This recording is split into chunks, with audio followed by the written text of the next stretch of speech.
Public ఇప్పుడు మా రాముల తాతను పిలిచేయాల కదా, మరి పెద్ద మనిషి ఏ మిగ్రం ముంగటేసుకున్నాడు అరుచుకుందాం పాండ్రి. తాత ఏందయ్యాల్టి సంగతి? అల్లా అరే వెనకటేసు ఏడున్నారా?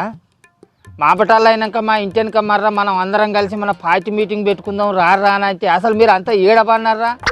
అరే కన్మస్కయ్య వాళ్ళు అవుతుంది ఒక్కడు కూడా ఇటు మొక్కన రాలే. అసలు ఏం చేస్తాను మీరు? ఏంది ఇంతంతనన్నా బాధ్యత పద్ధతి ఉన్నదా లేదా మీకు? అసలు ఈయన చెప్తే ఇంటి ముంగట వండే కుక్క కూడా లేవరి. ఈయన పార్టీకి పెబ్బైనట్టు మందిని పిలుతాడు. ఓ తాత ఇవాళ ఈ మీటింగ్ తోనే వద్దలేదు ఇస్తావానే, వాటిని తీసుకురావా? అరే మీటింగ్ దేనికంటే వేంద్రా అలక తక్కువ. సర్పంచ్ ఎలక్షన్ దగ్గర పడతానే ఇవాళ రేపు అన్నట్టు ఉన్నది. మనం మీటింగ్ పెట్టుకొని మరి మన అభ్యర్థి ఎవరు ఏందనేది మనం చెప్పుకోవాలన్నా అద్దా. మంది పార్టీలో ఏమో మందిలో చెప్పుకొని మా సర్పంచ్ అభ్యర్థి ఈయన అని తిరగబట్టే, మనమేమో ఎవరింత వాళ్ళమే మలుచుకొని పండబడుతుంది. ఏందన్నట్టు అసలు మనకు బాధ్యత ఉన్నదా లేదా? ఎత్తా ఏంది సర్పంచ్ ఎలక్షన్ల గురించి మీటింగ్ పెట్టుకుంటానరా? అయినా అవి వాయిదా పడితే కావచ్చు అని మందందరూ అనుకుంటున్నారు కాదే. అసొంటి నీ అసొంటి పాచి మొక్క పొల్లు మాట్లాడుకునే మాటలు రా వారి. ఆ కేసు మీద వ్యతిరేకంగా సుప్రీంకోర్టులో కేసు అయితే అది ఎగిరిపోయింది అటు రాయించడం, హైకోర్టులోనే చూసుకోపోయి గిడికి ఎందుకు వచ్చిందో అక్కడ ఉండే అని అన్నారట. అందుకే ఖచ్చితంగా సర్పంచ్ ఎలక్షన్లు జరుగుతాయిరా. మన సర్కారు వెనుక అసలే అడిగేది మీరు అయితే రాడి మీటింగ్ పెట్టుకొని మాట్లాడుకుందాం.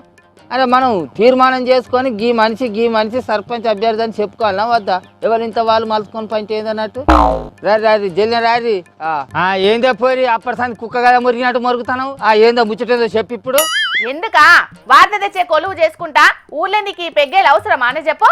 అవసరమా అంటే అధికార పార్టీ వాళ్ళమై ఉండి మా వాళ్ళని మేము గెలిపించుకోకపోతే ఎట్లుంటది చెప్పు? ఊళ్ళకి సర్పంచ్లను కూడా గెలిపించుకోకపోతే మా ఇజ్జత్ ఉంటుందా పోతుందా? ఎత్తులకు పై ఎత్తులు వేసైనా మళ్ళా మేము సర్పంచ్లు గెలుస్తాం. ఊళ్ళల్లో మా చెయ్యి పార్టీ జెండాని ఎగిరేస్తాం. చూడు నువ్వు ఎగిరిద్దు ముందుగా అలా మీ చెయ్యి పార్టీ సర్కారు ఇచ్చిన 6 గ్యారంటీలను అమలు పరచుంటారని అడుగుతాండ్రట జనాలు. అప్పుడు ఓట్లేసి రాష్ట్ర పగ్గాలు అప్పచెప్పారు కదా, ఇప్పుడు కూడా మళ్ళా మా చెయ్యి గుర్తుకు ఓటేసి ఊళ్ళల్లో పగ్గాలు కూడా అప్పచెప్పుర్రి. 6 గ్యారంటీలు ఏంది, అవసరమైతే ఇంకో 6 పెట్టి 12 గ్యారంటీలు అమలు పడతామని చెప్తాం గైతే. అంటే అప్పుడు 100 రోజులనే 6 గ్యారంటీలను అమలు పడతామని చెప్పిండ్రు కాదే, కాలేదా 100 రోజులు? అరే ఓ అల్కదక్కదనా, అప్పుడు కేసీఆర్ సార్ చేసిన అప్పుల సంగతి ఏందో మాకు తెలియక మా లీడర్లు అందరూ అడ్డగోలు హామీలు ఇచ్చిర్రు. ఇప్పుడు ఆ అప్పుల సంగతి తెలిసినాక ఏం చేయలేకపోతాను. అంతకంటే డబుల్ అప్పులు తెచ్చినా కూడా ఈ పథకాలు అమలు పరుచుడు వీళ్ళు అయితలేదు, మా వల్ల అయితలేదు. మరి ఏం చేయమంటాను? ఏ ఊక ముసలోడా, మందికి తెలిస్తే నవ్వుతారు. 10 ఏళ్లు పాలించిన కారు పాటోళ్ళు 2,80,000 కోట్ల రూపాయలు అప్పు తెస్తే అధికారంలోకి వచ్చిన 20 నెలలనే మీ చెయ్యి పార్టీ సర్కారు 2,20,000 కోట్ల రూపాయలు అప్పు తెచ్చింది. ఇప్పుడు చెప్పు. చెప్పేటందుకు ఏం లేవు. ఇంకా ముంగడ కూడా అప్పులు తీసుకొస్తూనే ఉంటాం. ఎవరేం చేసుకుంటారో చేసుకోరి. ఇప్పుడు మా లక్ష్యం అంతా కూడా సర్పంచ్ ఎలక్షన్లలో గెలవాలి. అవసరమైతే వాటి కోసం కూడా 1,000 కోట్ల రూపాయలు అప్పు తీసుకొస్తాడు మా రేవంత్ సార్. ఎవరేం చేస్తారు చేసుకోరి. సరే చేతే చెయ్యండి. సర్కారు మీ చేతులు ఉన్నప్పుడు మీకు అడ్డు చెప్పేటోళ్ళు ఎవరు కానీ, ఇంతకీ ఓట్లకు పోయి ఓటర్లకు ఏం చెప్పి ఓట్లు అడుగుతారో అది చెప్పు. చెప్పేది ఏముంటది, మా చెయ్యి గుర్తుకు ఓటేసి గెలిపించేది ఉంటే సేవ చేస్తామని చెప్తాం. ఒకవేళ మా చెయ్యి గుర్తుకు ఓటేయమని అంటే ఇచ్చిన ఇంద్రమిండ్లు గుంజుకుంటామని అంటాం. 200 యూనిట్ల కరెంటును కట్ చేస్తామని అంటాం. 500 రూపాయల గాజు బుడ్డికి అడ్డుపడతామంటాం. మహిళలకు ఇచ్చిన ఉచిత బస్సును మంగళం పాడతామని చెప్తాం. గంతే. సిగ్గున్నదా జీడిగింజా అంటే నల్లగున్నా నాకేం సిగ్గు అన్నదట. మాకు ఓట్లెత్తే ఇచ్చిన హామీలన్నీ నెరవేర్చే ప్రయత్నం చేస్తా అని చెప్పుకోవాలి గాని ఇచ్చినే గుంజుకుంటా అని చెప్పుకున్నట్టందుకు సిగ్గులేదా ముసలోడా? మా సిగ్గు ఎగ్గుల గురించి ఏం చెప్పేందుకు నువ్వే వెతివే అలకదక్కువదానా?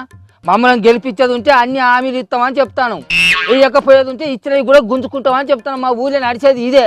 ఏం చేస్తావు నువ్వు? పోవాలి కదా కొదానా, ఏమో నువ్వు న్యాయం పడతానేంది? అరే వెంకటిగా ఎక్కడున్నారు రారా, వత్తరారా. అరే మీరు రాకపోయేటాలకు ఇక్కడ ఊసుకనేది న్యాయం పడుతుంది రాయించడం, మీరు జల్లి రాయించడం అది లేనిపోని అన్ని గెలుపుతుంది. నన్ను ఉన్నది ఉన్నట్టు అంటే ఉల్కెక్కువ అన్నట్టు ఇచ్చేది ఇయ్యారట గాని నిలదీసి అడిగితే ముసలోనికి బాగా మండుతుంది.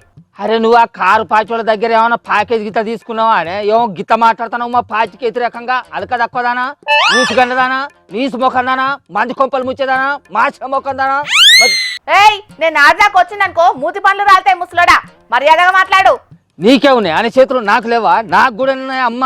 నేను దగ్గరకు వచ్చిన అనుకో నీ దౌడలు దగ్గరకు వస్తాయి అనుకుంటున్నాను. నీ చిక్కెంచుకలను బట్టి కిందికి మీదికి కిందికి మీదికి కుదేసి గుద్దిండి అనుకో, ఆ ఊసిన చిక్కెంచుకలతో నేను ఇంత తిరిగినాను కొనుక్కుంటా. ఇంతకన్నా ఎక్కడికి వస్తుంది? ఏ పో ముసలాడా, నీతోటి ఎవడు కలుసుకుంటాడు గాని.